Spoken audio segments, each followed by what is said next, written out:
Bonjour à tous. Dans cette partie de notre formation, nous allons apprendre à installer un contrôleur de domaine. Je pense que la plupart d'entre vous qui suivez cette formation connaissent ou ont déjà entendu parler d'un serveur d'authentification. Il y en a plusieurs. Par exemple, un serveur LDAP, un serveur Active Directory bien sûr, ou alors un serveur Kerberos.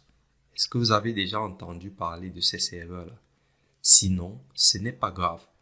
Aujourd'hui, vous allez découvrir un célèbre serveur d'authentification qui est utilisé depuis des années et qui est d'ailleurs le leader sur le marché. Il s'agit donc d'Active Directory. Pour vous expliquer ce que c'est qu'un contrôleur de domaine, on va faire un petit schéma et je pense qu'avec le schéma, vous allez comprendre. Alors, vous travaillez dans une entreprise qui compte 50 employés. Donc, tout ça, c'est l'entreprise. L'entreprise s'appelle Teach Me More. Donc, on va mettre ici Teach Me More. C'est le nom de l'entreprise. OK. Dans votre entreprise, vous avez donc plusieurs services, dont le service compta. Vous avez encore un autre service informatique.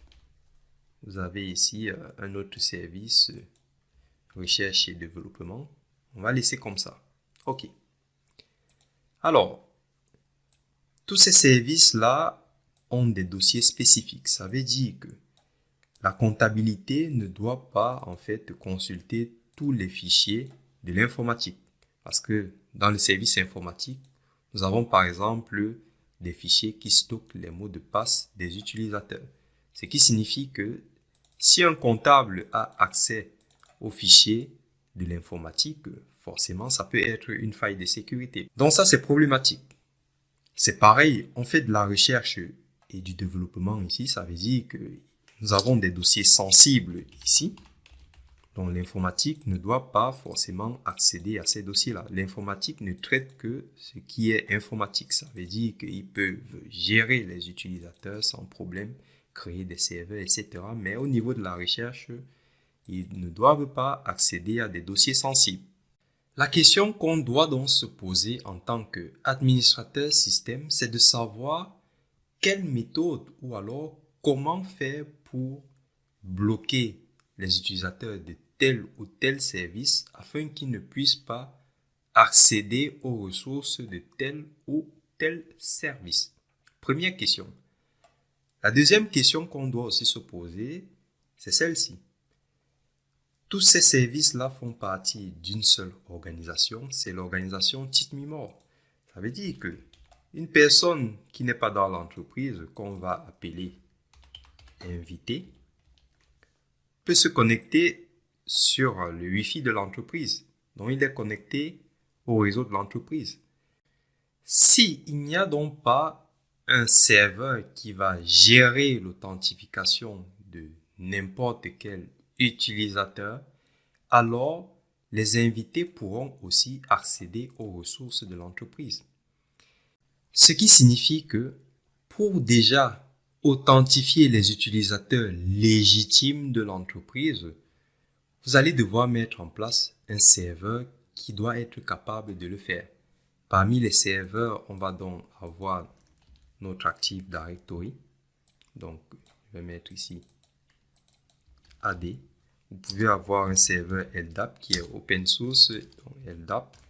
Et vous pouvez aussi avoir Kerberos, comme ceci, qui peut aussi être disponible sur Linux et sur Windows. Ce sont ceux-là que je connais. Le plus utilisé, ça va être Active Directory. Active Directory est disponible sur Windows. Et vous avez donc Active Directory sur Windows Server 2012. On va prendre 2012, 2016, donc 2016, 2019, 2019 et 2022. Comme ceci. OK. Maintenant, comment est-ce que nous allons différencier un utilisateur d'une organisation qui s'appelle Teach Me More avec un utilisateur qui ne fait pas partie de l'organisation Teach Me More? C'est simple. tous les utilisateurs de l'organisation ou de l'entreprise Teach-Me-More seront rattachés à ce qu'on va appeler un nom de domaine. Le nom de domaine, c'est généralement le nom de l'entreprise suivi du .com, .fr, .lan, .org, etc. Donc forcément, un nom de domaine est propre à une organisation et chaque équipement ou utilisateurs qui font partie de cette organisation seront attachés à ce nom de domaine.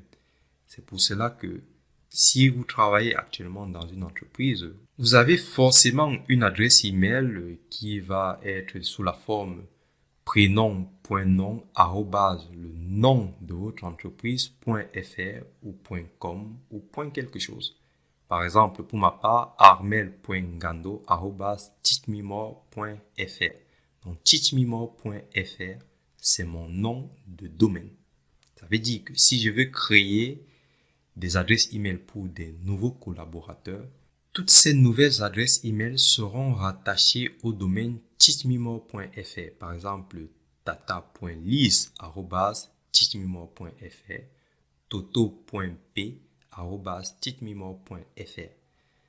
Ça, c'est donc l'identifiant que vous allez utiliser sur les différents services de votre organisation. Vous venez donc de comprendre pourquoi un nom de domaine est très important au sein d'une organisation. Et pour terminer, vous avez compris qu'avec un contrôleur de domaine, on peut créer des noms de domaine. Et c'est ce que nous allons voir.